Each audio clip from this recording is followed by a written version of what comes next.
तो चक्रवर्ती सम्राट महाराज दशरथ को जो साम्राज्य है उनका जो वैभव है उस परमात्मा की आगे से फीका लगता।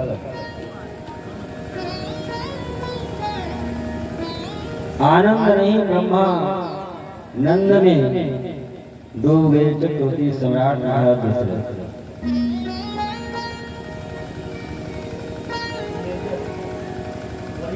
अपने खजाने को खोल दिए, किसी को हाथ से नहीं देना है, जिसकी जो आवश्यकता है वो लेकर की जाए। और चक्रवर्ती सम्राट महाराज दशरथ राम के जन्म के उपलक्ष्य में जो दान देते हैं वो दान कोई अपने पास नहीं रखा, वो एक दूसरे को बांटता चला गया। सर्वसदा दीन सबका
महारानी कौशल्या के महल में सेवा करने वाली दासी जो आई तो माँ कौशल्या के गले में जो नवलखा हार था उतार करके देने लगी। दासी लेने से मना कर देती है। माँ कौशल्या ने समझा कि इसे बढ़कर के कुछ और चाहिए इसको। माँ कौशल्या ने चाबी खजाने की दी कि आज तुम जो चाहो जाकर के अपने से ले लो।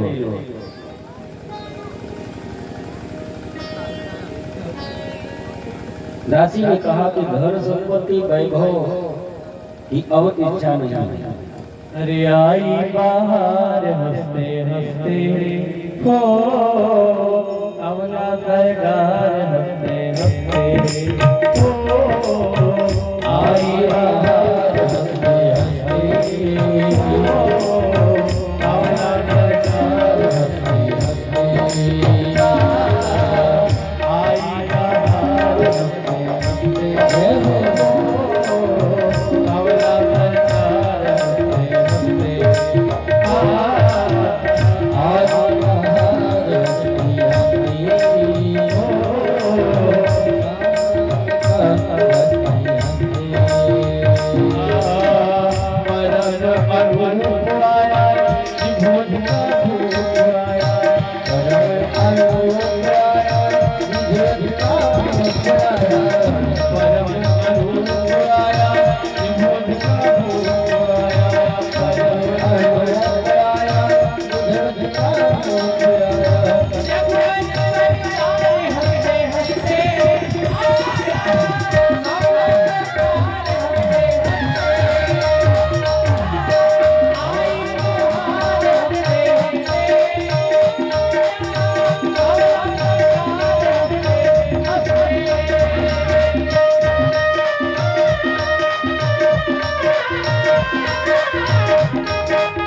जी का भाई आया, जनक का जमाई आया। भरत जी का भाई आया, भरत जी का भाई आया, जनक का जमाई आया। भरत जी का भाई आया, जनक का जमाई आया।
तो दासी ने कहा कि हमको और कुछ नहीं चाहिए,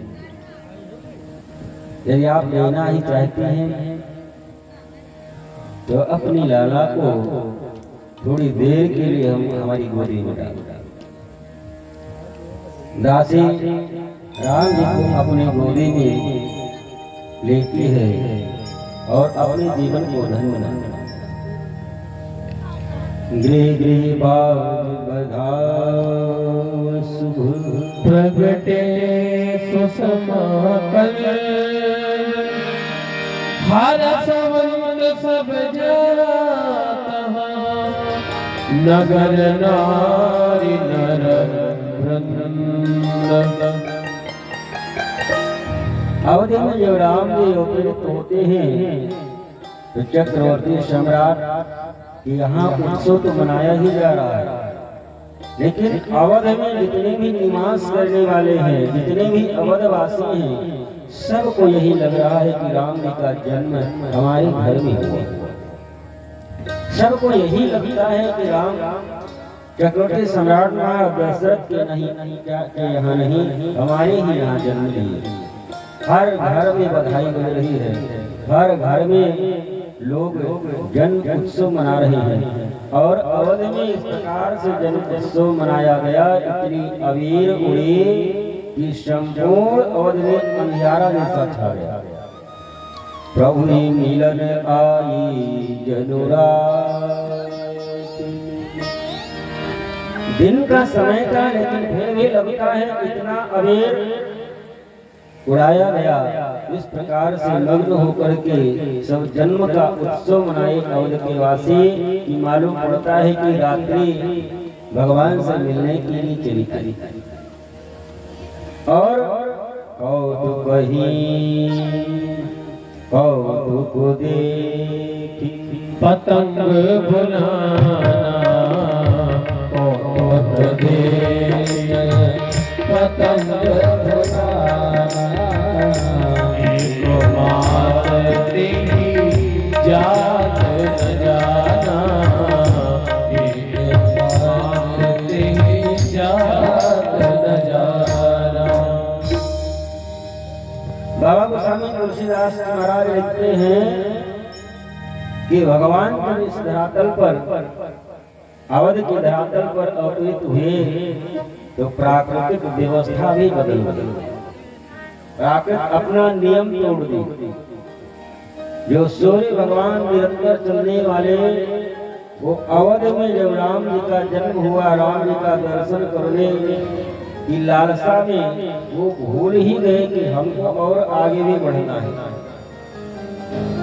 सूर्य भगवान का रथ अवध के ऊपर रुक गया। मास दिवस कर दिवस मरम न जाने कोई रथ समेत रवि था क्यों निशा कवन विधियो। एक महीने तक सूर्य भगवान अवध से आगे बढ़े ही नहीं और इस मर्म को कोई समझ नहीं पाया, जान नहीं पाया। क्यों? क्योंकि अवध के लोग राम जी का जन्म उत्सव मनाते मनाते ऐसे विभोर हो गए थे, वो अपने आप को ही भूल गए थे। इस प्रकार से बड़े धूमधाम से जन्म उत्सव राम जी का मनाया जा रहा है और भगवान शंकर पार्वती जी को कथा सुना रहे थे। भगवान शंकर पार्वती जी से कहते हैं कि देवी, इस प्रकार से राम जी का जन्म हुआ और जन्म उत्सव बड़े धूमधाम से मनाया जा रहा था और उस समय मैंने भी एक चोरी की। ऐसी चोरी?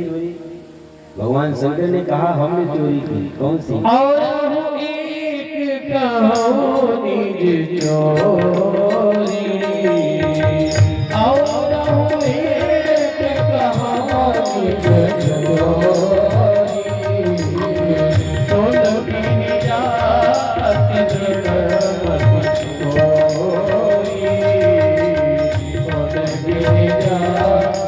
जगमग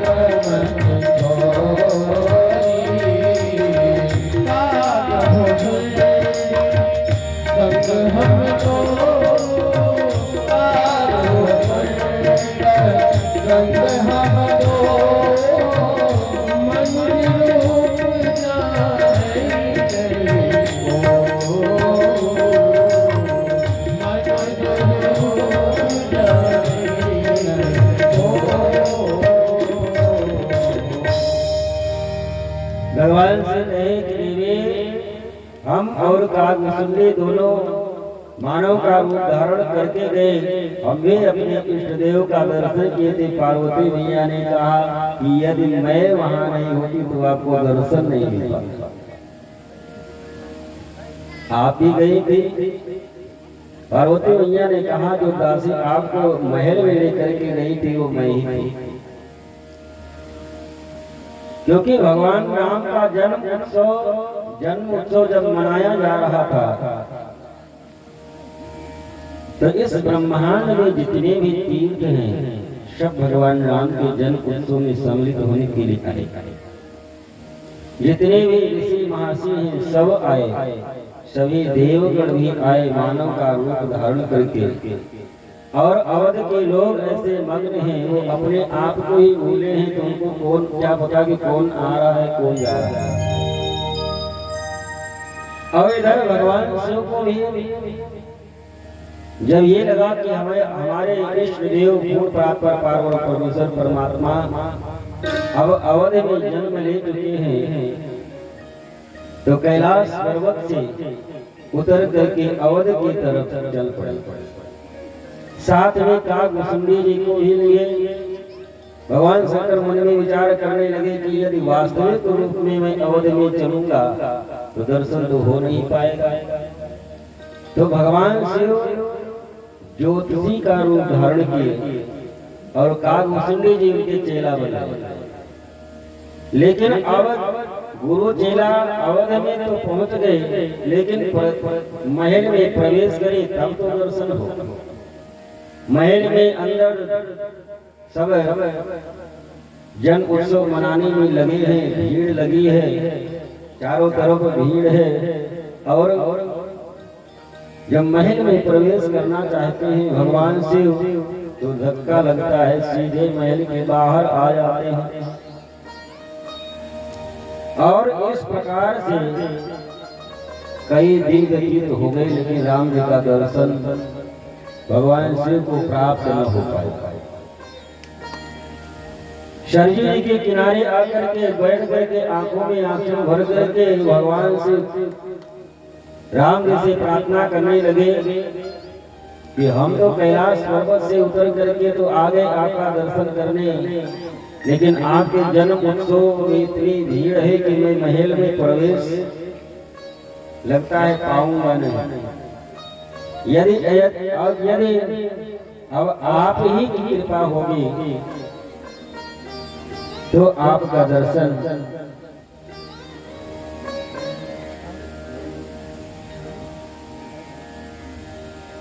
यदि आप कृपा नहीं करेंगे तो दर्शन प्राप्त नहीं हो पाएगा।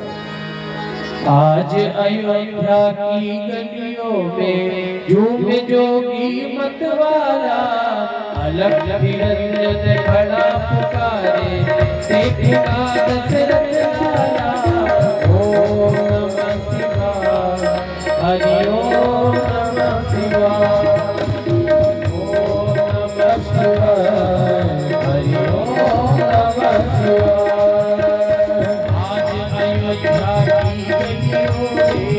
झूमे जोगी मतवाला, अलग निरंजन खड़ा पुकारे देखा दशरथ लाला।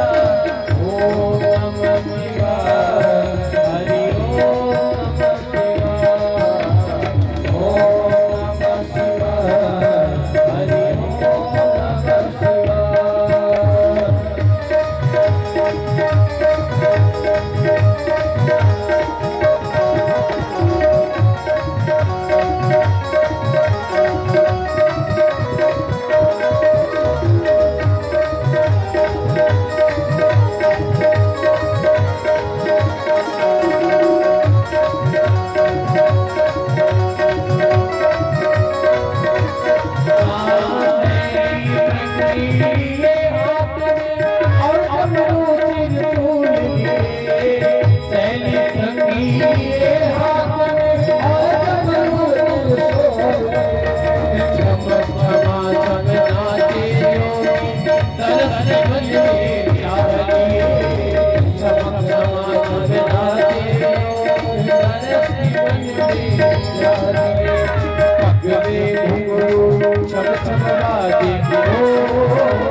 में खड़ा पुकारे, देखूंगा तेरा लाला। ओम नमः शिवाय, हरि ओम नमः शिवाय।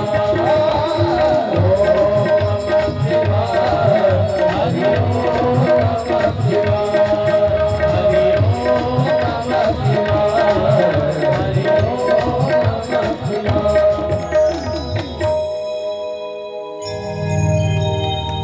भगवान शिव शरीर के किनारे आंखों में आंसू भर करके बैठे हुए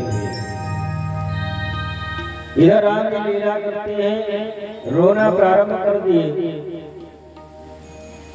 और राम जी को शांत करने के का प्रयास कौशल्या बहुत करती है। दास दासियों ने भी किया लेकिन रोना बंद नहीं करता। माँ कौशल्या घबराई कि लगता है इतनी भीड़ भाड़ में किसी की नजर लग गई। अब नजर उतारने वाला कोई मिले,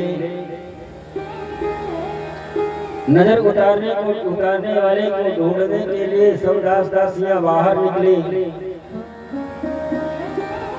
और पार्वती जी भी गई थी। उनको तो दर्शन पहले ही मिल चुका था, लेकिन उनको भी लगा कि बाबा तो आए हैं, लेकिन धक्का लगता है बाहर निकल गए। कई दिन तक प्रयास किया लेकिन उनको दर्शन नहीं मिल पाया। और चलो उनको मैं दर्शन करा दूंगा। दासी के रूप में पार्वती जी शरीर के किनारे बैठे हुए भोले बाबा को लेकर के आई महल में। माँ कौशल्या पूछने लगी, बाबा आप कहाँ से आए हैं?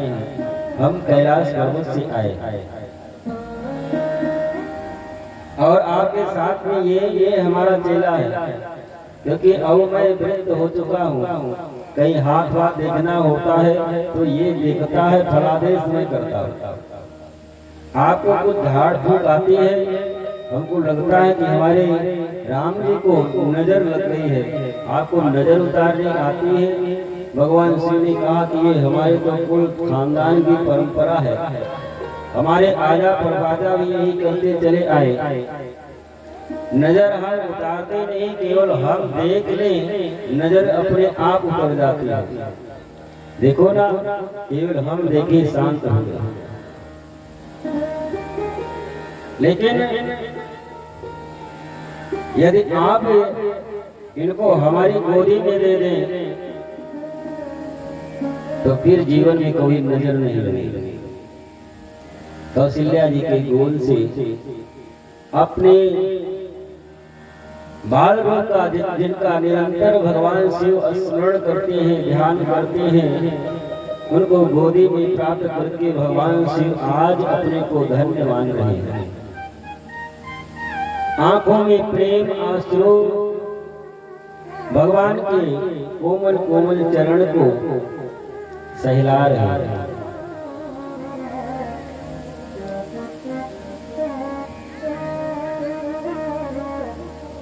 भगवान के चरणों का स्पर्श करते हैं भगवान शिव। माँ कौशल्या ने कहा कि बाबा आपको कुछ हस्तरेखा के बारे में जानकारी है? हाँ माँ, जानकारी तो है। तो आप बताएं कि हमारा ये बालक है बड़ा होकर के क्या करेगा? भगवान शिव ने कहा कि आपका जो बालक है ये तीनों लोकों में विख्यात होगा, त्रिलोक विजयी होगा और संपूर्ण पृथ्वी पर के लोग इनकी पूजा करेंगे। इनका स्मरण करने मात्र से ही सभी कष्टों का निवारण होगा। जगह जगह मंदिर बनेगी, लोग पूजा करेंगे।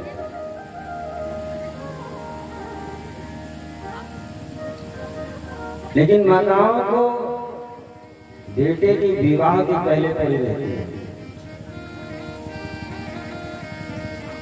विवाह कब होगा?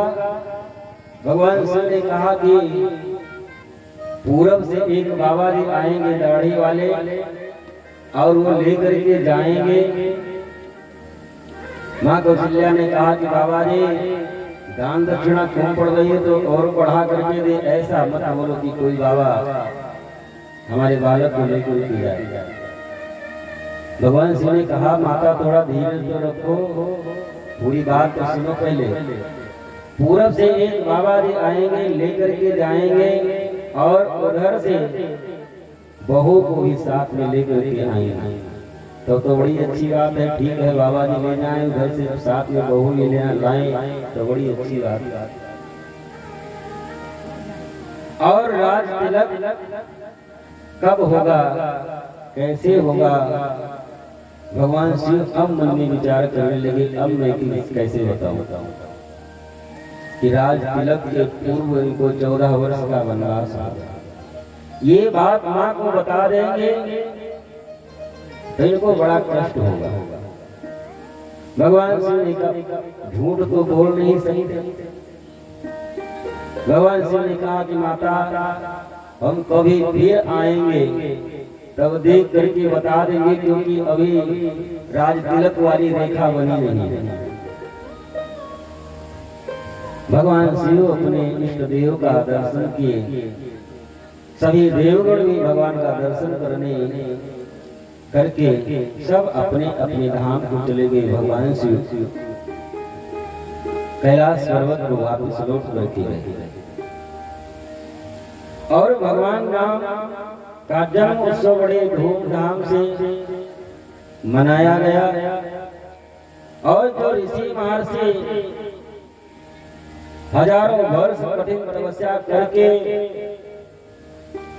कई जन्म ले चुके थे और भगवान राम का नाम मुझसे निकल नहीं पाया था, क्योंकि राम जन्म जन्म मुनि जतन कराहि, अंत राम कहियावत नाही। वो ऋषि महर्षि जब उनको पता चला तो वो सब अवधि में आए।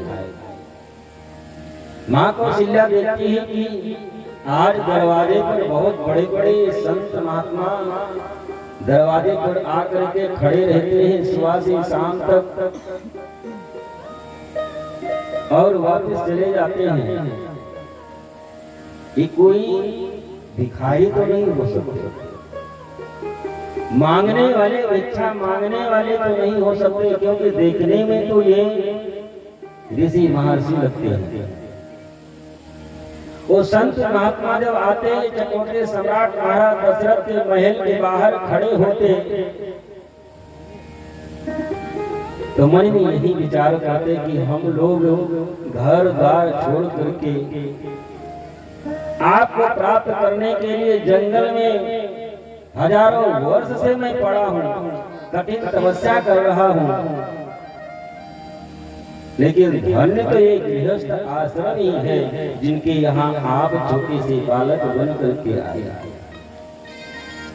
एक गृहस्थ आश्रम कितना धन्य है, और जिस महल में आप अवतरित हुए हैं वो महल कितना धन्य है, और जिन दीवानों को पकड़ करके आप चलते हैं उसमें लगे हुए ईंट कितने सौभाग्यशाली हैं। हमारे तो कई जन्म व्यतीत हो गए, आपका दर्शन तो दूर का रहा, अंतिम समय में आपका नाम भी मुख से नहीं निकल पाया।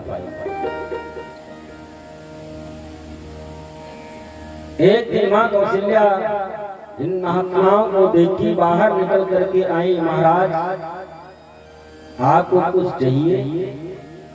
जो आपको चाहिए वो हम देने के लिए तैयार हैं। जो इच्छा है महाराज मांग लीजिए।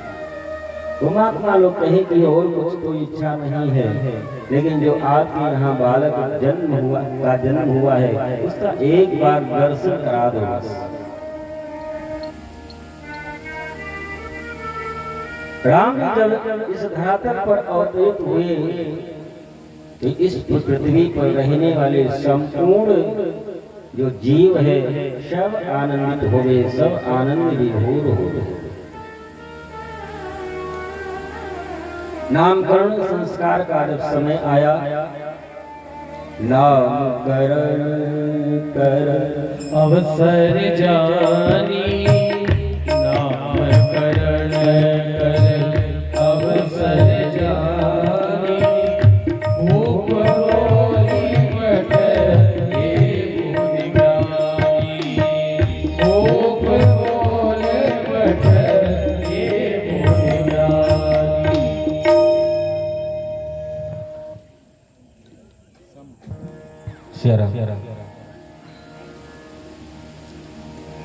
नामकरण संस्कार के लिए चक्रवर्ती सम्राट महाराज दशरथ गुरु वशिष्ठ को बुलाए। गुरु के चरणों में वंदना करके प्रार्थना करके निवेदन किए कि महाराज आप ही के आशीर्वाद से हम एक के लिए तरस रहे थे, आपके आशीर्वाद से चार पुत्रों का जन्म हुआ। अब नामकरण संस्कार नामकरण तो आप कर ही दीजिए। आज वशिष्ठ जी को जब चक्रवर्ती सम्राट ने नामकरण के लिए बात रखी तो वशिष्ठ जी के आंखों में प्रेम आंसू प्रवाहित होने लगा कि जो अनामी है मैं आज उसका नामकरण करने का सौभाग्य हमको प्राप्त हुआ और जिनके इंतजार में लाखों वर्ष व्यतीत हो गए पुरोहित कर्म करते हुए आज उस ब्रह्म का दर्शन और उस ब्रह्म का नामकरण करने का सौभाग्य हमको प्राप्त होगा। क्योंकि वशिष्ठ जी का जन्म ये जब सृष्टि प्रारंभ हुई सतयुग में ही हुआ था। सनत कुमार ये 4 भाइयों के जन्म के बाद में जो 9 ऋषि ब्रह्मा की सृष्टि में ब्रह्मा के मानसिक सृष्टि में जो आते हैं उन्हीं में वशिष्ठ जी महाराज भी आते हैं। वशिष्ठ जी महाराज मानसिक सृष्टि में आते हैं। जब ये तप करने के लिए चले तो ब्रह्मा जी ने कहा कि वशिष्ठ इधर चले, मैं जा रहा हूं उस निर्गुण निराकार पार ब्रह्म परमेश्वर परमात्मा को प्राप्त करने के लिए कठिन तपस्या करने के लिए। तो ब्रह्मा जी ने कहा कि आप जिस ब्रह्म को प्राप्त करने के लिए कठिन तपस्या करने के लिए जा रहे हैं उस ब्रह्म को प्राप्त करने में कितने जन्म लग जाएंगे, कितना समय लग जाएगा, कल मिलेगा कि 1 वर्ष के बाद में मिलेगा कि हजारों वर्ष की क्या करोड़ों वर्ष लग जाए कोई पता नहीं।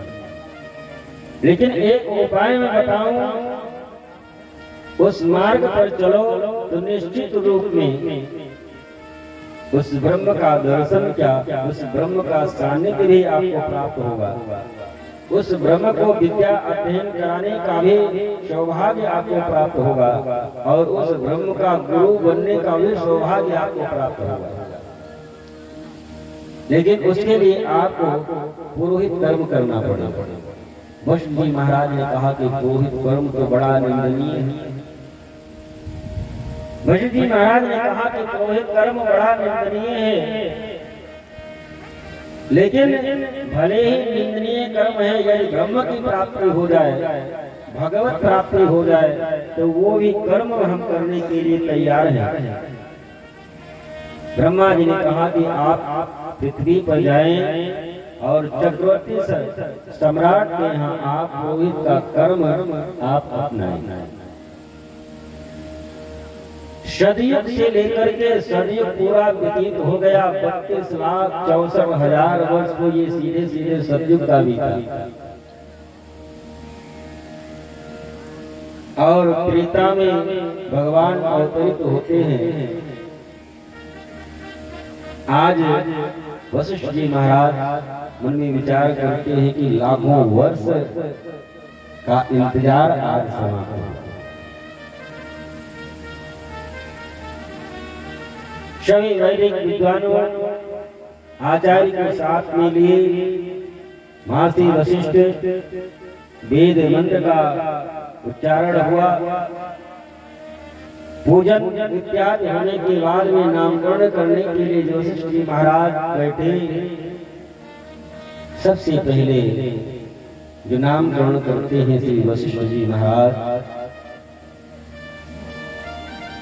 जो आनंद सिंधु तो राशि, जो आनंद सिंधु तो राशि,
वशिष्ठ जी महाराज कहते हैं कि राजन,